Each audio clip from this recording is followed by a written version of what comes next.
Se acercan las elecciones del 2020, hay mucha gente aspirando, pero ¿tienen todas esas personas que aspiran la capacidad, las cualidades, la honestidad sobre todo, para ciertamente alzarse con la presidencia del país, de la República? Yo no entiendo cómo hay candidatos que pueden tener la cara tan dura de pretender dirigir el país cuando, estando al frente de direcciones y ministerios, han hecho un desastre, sobre todo con lo que tiene que ver con los fondos públicos.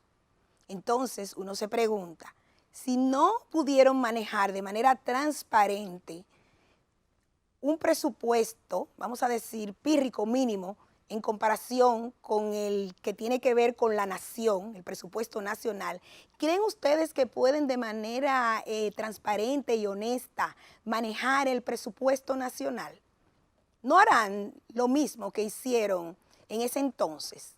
Entonces, como aquí hay mucha gente que se le olvidan las cosas, vamos a refrescar el lado oscuro de varios candidatos. Esta es la primera parte de esta investigación en la que presentaremos diabluras, irregularidades, cositas, indelicadezas que han hecho precandidatos, gente que quiere ir a dirigir los destinos de este país.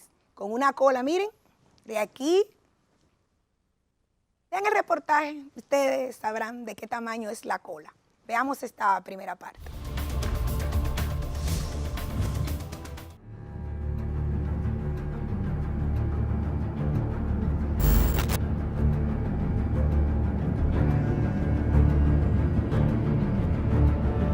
Hace apenas unos días la tensión dominaba el clima político del país. El silencio de Danilo Medina mantenía en vilo a justos y a pecadores. Dentro del Partido de la Liberación Dominicana la cosa ardía y picaba más que el sol de las 12. Leoninistas y danilistas se tiraban los trapitos a la calle, unos asegurando que el león volvería a rugir y los otros apostando a una reforma constitucional. Sin duda alguna fue un espectáculo sin precedentes. Para pena de los danilistas, el mandatario habló a la nación el pasado lunes 22 de julio y dejó claro que esta vez no va por la silla presidencial. La noticia seguramente fue celebrada por los leonelistas, que con 8 años fuera del poder ven la pista libre para su despegue en el 2020. Eso creía. Entiendo que ese discurso de Danilo Medina, lejos de traer tranquilidad, lo que ha traído también va a traer más agitación al escenario político. Danilo Medina hace tiempo tenía que haber definido esa situación y no esperar hasta estar básicamente encima de un proceso electoral, porque ya estamos en el proceso electoral, ya estamos en las primarias, ya comenzó el calendario electoral de las primarias el pasado 7 de julio. Entonces esperar básicamente estar dentro del calendario electoral para supuestamente dar una decisión que ya él la tenía desde hace mucho tiempo. Me parece que fue algo... No tuvo respeto por la tranquilidad de nuestro pueblo. A los leonelistas se les guayó la yuca con la pista que creían libre para el 2020. El llamado a sangre nueva en la locución del presidente Medina es un claro mensaje para el león, en el que en pocas palabras dijo, para un muy buen entendedor, ni tú ni yo. Bueno. Hay que ver si en ese partido hay sangre nueva o si le han dado realmente espacio a la sangre nueva en ese partido. Ante este panorama, muchos son los que desean alzarse con el título de candidato oficial del PLD frente a los comicios del 2020. Muchos creen ser la sangre nueva que Danilo mencionó. Pero a ver, ¿a quién le puede servir el sombrero? Durante este último año hemos visto a ministros renunciar a sus carteras para subirse al tren político y otros que, sin ser ministros, pero sí de la cúpula PLDista, se suman a pedir cacao y a venderle al pueblo sus propuestas.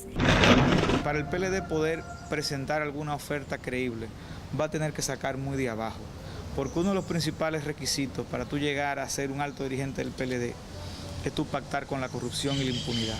Lamentablemente en eso se ha convertido el partido del profesor Juan Bosch, en una asociación de malhechores, donde si tú no eres parte, eso es como en las mafias, que para tú poder escalar tú tienes que cometer un crimen, para tú poder escalar, para entonces ya tú estás comprometido. Así está operando lamentablemente esa organización política. La carta de este festín de precandidatos está sobre la mesa. Entre los postulantes están Carlos Amarante Barret, exministro de Interior y Policía, Andrés Navarro, exministro de Educación, Francisco Domínguez Brito, exministro de Medio Ambiente, Temístocles Montaz, quien anteriormente ocupó el cargo de ministro de Industria y Comercio, Radamés Segura, quien fuera vicepresidente de la Corporación Dominicana de Empresas Eléctricas Estatales en el 2004, y Reinaldo Pared Pérez, presidente del Senado. Sí, ese mismo, el mismito Reinaldito, el pulcro, el que no se enloda aunque el fango le llegue al cuello. En esta investigación sobre los precandidatos del PLD nos hemos dado un viajecito al pasado, pues estos ejemplares que hoy se venden como blancas palomas y como panacea a los problemas sociales del país esconden un pasado no muy diáfano que digamos. A ver. El PLD se ha convertido en el principal obstáculo para ponerle fin a la impunidad en la República Dominicana. Por tanto, hay que superar al PLD. No hay en el PLD posibilidad alguna en este momento de que se pueda, con alguna de sus estructuras o algunas de sus caras, transformar el escenario de impunidad y corrupción que se ha construido en la República Dominicana. El recorrido por el pasado de los precandidatos lo vamos a iniciar con Carlos Amarante Barret, abogado de profesión, nacido en Moca, pueblo donde inició su andar político, ocupando el cargo de regidor en el año 1982 por el Partido de la Liberación Dominicana y posteriormente ganó la senaduría en el año 1990. Otros cargos que ha desempeñado es el de superintendente de seguros y administrador general de bienes nacionales entre los años 1996, 2000 y 2004 y hasta el 2008. Ocupó el cargo de director general de migración. Desde el 17 de agosto del 2012 y hasta el 19 de julio del 2013, fue presidente del Consejo Directivo del Instituto Dominicano de las Telecomunicaciones, Indotel. El día 20 de julio del 2013 es removido de Indotel y fue puesto al frente del Ministerio de Educación, justo cuando el 4% estaba en su apogeo. A su salida de Educación en agosto del 2016, fue designado como ministro de Interior y Policía, cargo del que renunció para trabajar en su campaña como precandidato. Primero, que es un individuo que tiene una popularidad muy baja, incluso dentro de su propio partido, pero además es un individuo también que está matizado, está matizado, está enlodado por el sucio de la corrupción, como lo son muchos de esos precandidatos que vemos ahí. Pese a la imagen presidencial que ha intentado construir Carlos Amarante Barret, el pasado no se olvida. Los resultados de esta investigación arrojaron una malversación de fondos por más de 800 millones de pesos, de los cuales fueron dilapidados por pago de nóminas irregulares unos 188.170.567 pesos con 23 centavos. ¿Escucharon bien? Empleados en nóminas duplicadas, trabajos pagados y no realizados, asignación de combustibles a terceros y a funcionarios fuera de control, desembolsos con facturas informales, pago de préstamos personales, falta de pago a impuestos internos por un monto de 6.754.172 pesos con 82 centavos, ingresos no depositados a Tesorería Nacional por un monto de 226.667.248 pesos con 68 centavos, en una franca violación a la ley 567-05, que da la potestad a esa entidad de recibir esos ingresos. Las personas que están directamente acusadas o que tienen expedientes, sean en procesos de investigación, tienen prohibido por ley participar en un torneo electoral. Pero aquellas que quizás hayan logrado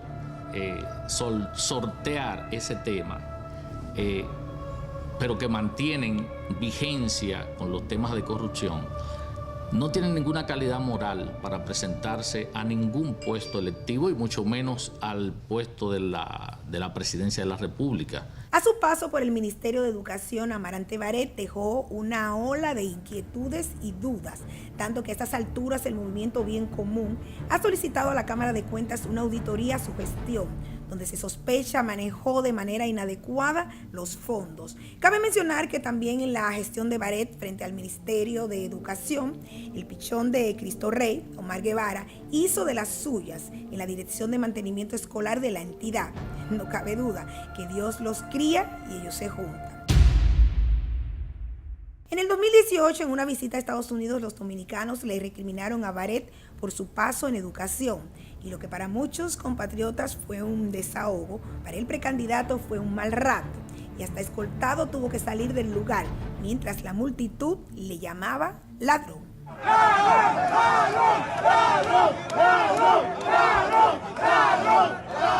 Y en este momento en particular comienza el proceso de denuncia abierta y frontal contra esos personeros que quieren imponer candidaturas, que quieren presentarse con posibilidades de ser presidente de la República, cuando lo que han hecho en los cargos en los que han tenido es precisamente darle paso al robo, a la corrupción, y luego agenciarse impunidad.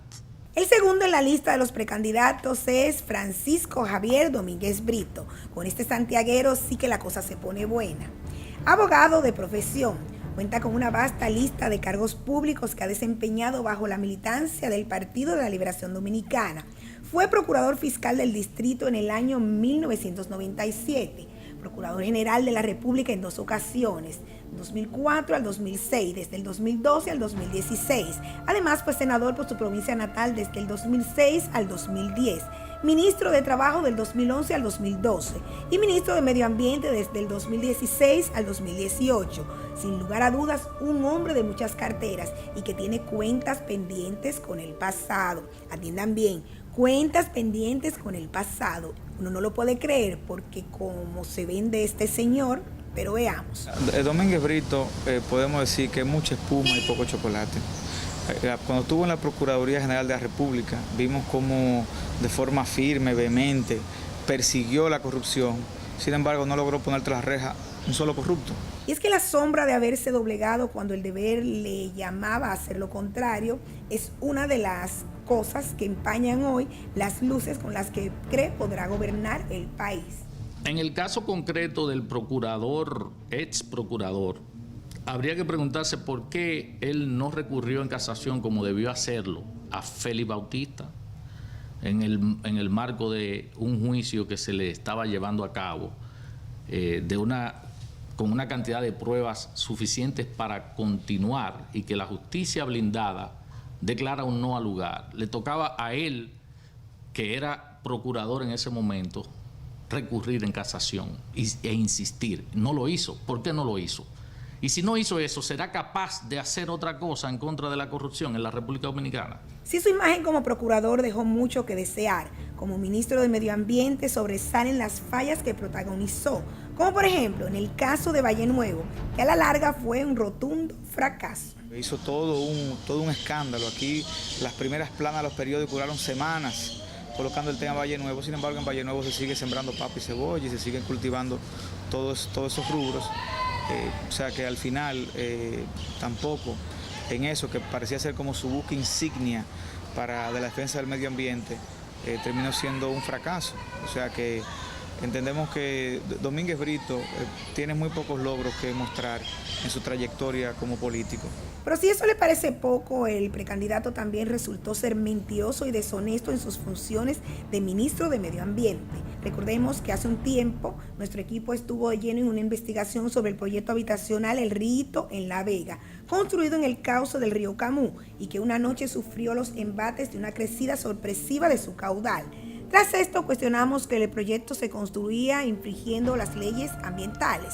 Al cuestionar al exministro sobre los permisos y estudios que aprobó el Ministerio para la Construcción, nos dijo que el proyecto los tenía, pero fíjese que era mentira. Así lo confirmó una comunicación del mismo ministerio. A todo esto se desprende una verdad.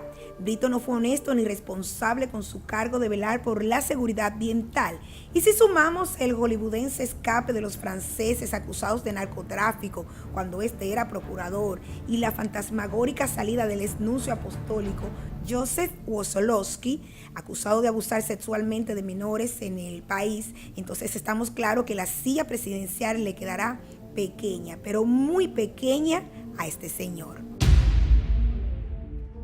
Otro que sube a este viaje al pasado es Temístocles Montaz, oriundo de San Cristóbal. Desde el año 1973 ha estado en las filas del Partido de la Liberación Dominicana. Si bien su andar político recoge varios cargos, dichoso el hombre, entre ellos diputado desde el año 86 al 90, administrador general de la Corporación Dominicana de Electricidad, de donde dijo que iba a resolver el tema de los apagones, pero fíjese usted cómo anda la cosa, que todavía seguimos con apagones. Allí estuvo desde el 96 al 98, secretario técnico de la presidencia en el primer y segundo periodo de gobierno de Leonel Fernández, ministro de Economía, Planificación y Desarrollo desde el año 2012 al 16, cartera que muchos dicen que fue creada para él, y ministro de Industria y Comercio desde el año 2016 al 2017. Fuera de sus cargos políticos, Temístocles también se ha desempeñado como docente universitario, llegando a ser también decano de la Facultad de Ingeniería y Arquitectura de la UAS. Temístocles Montaz, a nivel político, pudiésemos decir que es un cohete explotado. O sea, ya Temístocles Montaz debería tomar otro tipo de rumbo en la política, no estar pretendiendo directamente él aspiraciones. Temístocles Montaz pudiese ser asesor del partido, contribuir a formar un relevo político, tratar de compartir sus experiencias, sobre todo su experiencia de logro y su experiencia de fracaso, para que otros no metan la pata de igual manera, y de esa manera poder contribuir en eso. Pero no creo que Temístocles Montaz, desde el punto de vista ético y desde el punto de vista biológico, debería estar pensando en una candidatura presidencial en la República Dominicana. Aunque se lave con lejía y purifique sus argumentos para convencer al pueblo, a Temo lo acompaña un grave señalamiento, y es el de haber estado involucrado en el caso de corrupción más grande que ha tenido el país, el de los sobornos de Odebrecht, mismo por el que incluso estuvo preso, escucharon bien, preso en la cárcel de Najayo, con medida de coerción y todo, pero aún así aspira a la presidencia del país. ¡Qué vergüenza! Fue capaz de decir y admitió que él recibió dinero de Odebrecht para las campañas presidenciales que él coordinaba, y lo hizo como una especie de amenaza, diciendo: tengo mucho más que decir si me topan y si siguen en este tema. Entonces lo excluyen del expediente, supuestamente por falta de pruebas. O sea, ese juego que ellos han tenido, yo no sé hasta dónde ellos piensan que efectivamente pueden mantenerlo en la República Dominicana. No sé. No sé por qué lo piensan, porque hay una cantidad de ciudadanos y ciudadanas que nos hemos puesto de pies contra eso, y que vamos a estar de pies contra eso. Al parecer a Temo no le queda mucho hilo de donde tirar, y su precandidatura pinta ser iniciar a todas luces que es un fracaso. La ciudadanía que ha estado construyendo estos procesos y que ha estado marchando y exigiendo y demandando, y que todavía sigue activa en esa dinámica, no va a dejar pasar esas candidaturas llenas de papeletas robadas. Aún nos queda mucho por contar de este viaje al pasado de los precandidatos del PLD. La próxima semana entérese de por qué Radamés Segura no debería tener aspiraciones, cuáles son las sombras de otros de los precandidatos y qué salpica a Reinaldo Pared Pérez. No se lo pierda en la segunda entrega de esta investigación, y al final nos hacemos una pregunta: si manejaron esos presupuestos y no pudieron ser diligentes ni capaces en ministerios y en direcciones, ¿podrán entonces manejar y ser honestos y funcionales con el gran presupuesto de la nación? ¿Usted qué cree? Bueno, hemos llegado al final de esta entrega. Recuerden que nos volvemos a ver la próxima semana. Para mí fue un placer. Misión cumplida. Buenas noches.